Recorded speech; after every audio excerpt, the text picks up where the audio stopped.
ಎಲ್ಲರಿಗೂ ನಮಸ್ಕಾರ. ಭಾಳ ಸಂತೋಷದ ದಿನ. ದೊಡ್ಡ ಸಂಖ್ಯೆಯಲ್ಲಿ ಕೂಡ ತಾವೆಲ್ಲ ಇಲ್ಲಿ ಸೇರಿದ್ದೀರಿ. ನೂತನವಾದಂಥ ಪಂಚಾಯತ್ ಕಟ್ಟಡದ ಉದ್ಘಾಟನಾ ಸಮಾರಂಭ. ಭಾಳ ಸುಂದರವಾಗಿ ಈ ಕಟ್ಟಡ ನಿರ್ಮಾಣ ಆಗಿದೆ. ತಮಗೆಲ್ಲರಿಗೂ ಕೂಡ ಅಭಿನಂದನೆಗಳು. ಈ ಸಮಾರಂಭದಲ್ಲಿ ಮುಖ್ಯ ಅತಿಥಿಗಳಾಗಿ ಆಗಮಿಸಿರುವಂಥ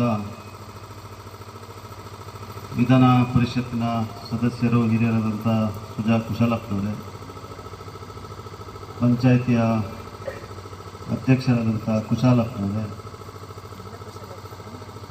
ಗ್ಯಾರಂಟಿ ಅನುಷ್ಠಾನ ಸಮಿತಿಯ ತಾಲೂಕು ಅಧ್ಯಕ್ಷರಾದಂಥ ಮೋಹನ್ ದಾಸ್ ಅವರೇ, ಜಿಲ್ಲೆಯ ಉಪಾಧ್ಯಕ್ಷರಾದಂಥ ಬಳ್ಳಂಡ ಶರಿ ಅವರೇ, ಗಿರೀಶ್ ಅವರೇ, ಎಲ್ಲ ಅಧಿಕಾರಿ ವರ್ಗದವರೇ, ಮಾಜಿ ಪಂಚಾಯಿತಿ ಅಧ್ಯಕ್ಷರಾದಂಥ ಕಾದಿರ ಉಮೇಶ್ ಅವರೇ, ವೇದಿಕೆ ಮೇಲಿರುವಂಥ ಎಲ್ಲ ಗಣ್ಯಾತಿ ಗಣ್ಯರೇ, ಮುಂಭಾಗದಲ್ಲಿರುವಂಥ ಎಲ್ಲ ಹಿರಿಯರೇ, ಈ ಊರಿನ ಮಹಾಜನರೇ, ಶಾಲೆಯ ಮಕ್ಕಳೇ, ಮಾಧ್ಯಮದ ಗೆಳೆಯರೇ, ಪಂಚಾಯಿತಿ ಕಟ್ಟಡ ಭಾಳ ಮುಖ್ಯ. ಅಲ್ಲಿ ಆಡಳಿತ ನಡೆಸುವಂಥ ಸದಸ್ಯರು ಕೂಡ ಮುಖ್ಯ. ಯಾಕಂದರೆ ಪಂಚಾಯತ್ ರಾಜ್ ವ್ಯವಸ್ಥೆ ಪ್ರಜಾಪ್ರಭುತ್ವದ ಆಧಾರ ಸ್ತಂಭ.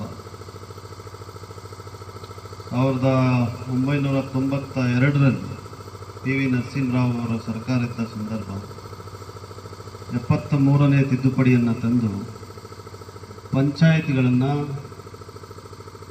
ಸಾಂವಿಧಾನಿಕವಾಗಿ ಮೇಲ್ದರ್ಜೆಗೊಳಿಸುವಂಥ, ಅಂದರೆ ಸಾಂವಿಧಾನಿಕ ಸ್ಥಾನಮಾನಗಳನ್ನು ಪಂಚಾಯಿತಿಗಳಿಗೆ ಕೊಡುವಂಥ ಮಹತ್ವದ ತಿದ್ದುಪಡಿಯನ್ನು ತರಲಾಯಿತು. ಅವತ್ತಿನಿಂದ